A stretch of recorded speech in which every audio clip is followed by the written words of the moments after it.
Salut à tous, durant cette séquence vidéo, on va voir le programme d'informatique de la première année des classes MPSI, classe PCSI et la classe TSI des classes préparatoires aux grandes écoles de l'année scolaire 2020 et 2021. Donc, durant cette présentation, on va voir les principaux objectifs de la formation d'informatique pour les classes préparatoires. Deuxième point, on va voir le programme de la première année en détail. Et troisième point, on va voir les outils logiciels ou bien les applications qu'on va utiliser soit au SIP ou bien au SPE. Donc, on commence par le premier point, principaux objectifs. L'informatique aux classes préparatoires est basée sur trois axes. Le premier axe, c'est l'algorithme de programmation. Dans ce point, on va voir c'est quoi un algorithme et comment écrire un algorithme.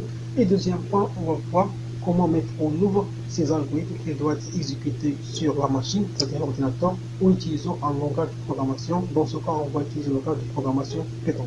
Deuxième point, on va voir la simulation numérique, c'est-à-dire mettre le langage de programmation Python au service pour la résolution des problèmes, soit de la discipline mathématique, ou bien de chimie, ou bien de physique. Et troisième point, on va voir comment se connecter à une base de données, ou bien comment créer une base de données en utilisant un système de gestion de base de données relationnelles.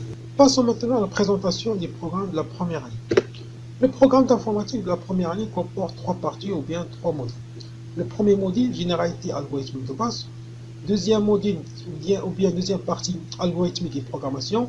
Et la troisième partie, c'est l'ingénierie numérique et simulation. Commençons par la première partie, généralité algorithmique de base. Le but de cette partie est de connaître les constituants d'un système informatique et initiation à la conception d'algorithmes élémentaires manipulant soit des variables, des types, des structures de contrôle, puis convertir ces algorithmes en programmes. Donc, ce module est divisé en deux parties. Première partie, généralité.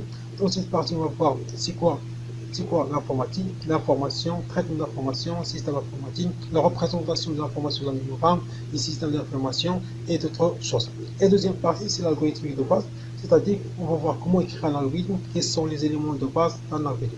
En général, dans ce module, on va voir les principaux chapitres suivants: l'environnement matériel logiciel des systèmes informatiques, représentation de données dans la mémoire RAM, système d'exploitation d'un ordinateur, l'environnement développement intégré IDE qui a une relation avec la partie programmation, et à la fin, on va voir l'algorithmique de base.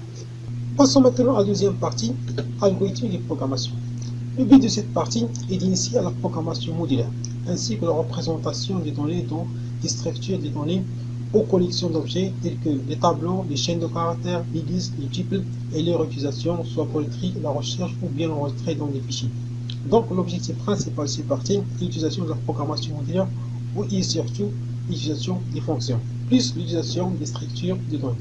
Donc durant cette partie, on va voir la programmation modulaire, c'est-à-dire les fonctions, comment déclarer une fonction, comment écrire le code de fonction, comment appeler une fonction.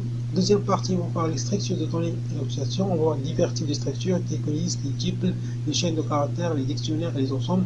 Et à la fin, on va voir comment enregistrer des informations, bien enregistrer des données dans des fichiers en utilisant la notion du fichier de données. Et pour la troisième partie, ingénierie numérique et simulation.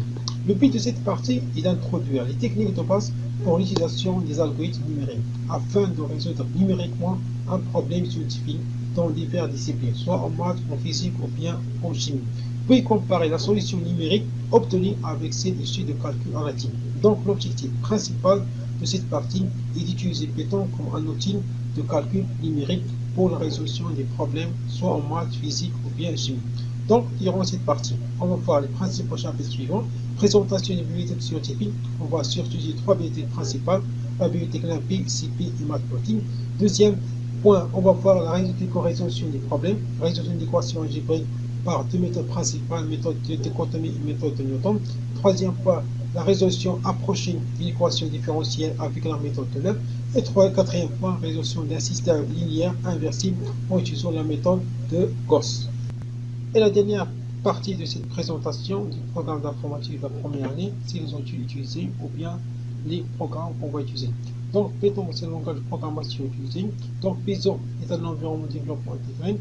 Et pour le calcul numérique, c'est-à-dire l'ingénierie numérique et simulation, on va utiliser aussi le langage de programmation Python. Et merci de votre attention.